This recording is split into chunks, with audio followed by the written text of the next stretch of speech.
घमासान सगळ्यांचंच लक्ष या स्पर्धेकडे लागलंय. उद्याच्या दिवशी म्हणजेच फायनल डे. यावेळेस फटका स्क्वेअर लेग रिजन मध्ये क्षेत्ररक्षक आहे.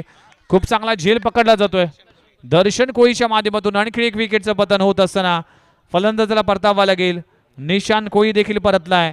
म्हणजे सलामीची जोडी मात्र तंबूच्या आसऱ्याला परत असताना दुसरा धक्का लागतोय. 2 वर 2 गडी बाद.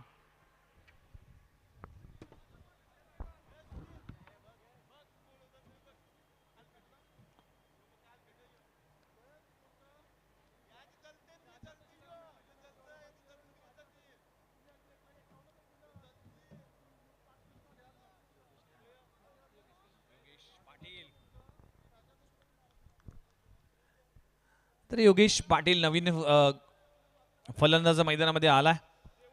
गोलंदाजी करत असताना योगदान दिलं होतं योगेशने.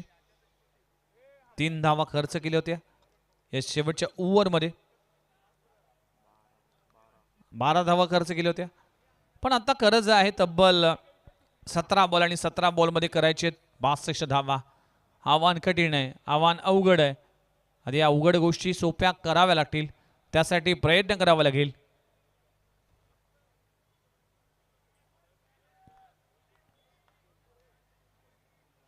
फटका फसलाय. पुन्हा एकदा चेंडू हवेत आहे. त्याखाली क्षेत्ररक्षक आहे. खूप चांगला झेल दर्शनच्या माध्यमातून लगातारच्या 2 बॉलवर 2 इथे धक्के देत असताना दर्शनच्या माध्यमातून झेल पकडला गेलाय. लगातारच्या 2 बॉलवर 2 विकेट प्राप्त झाली. गोलंदाजी करत असताना गोलंदाज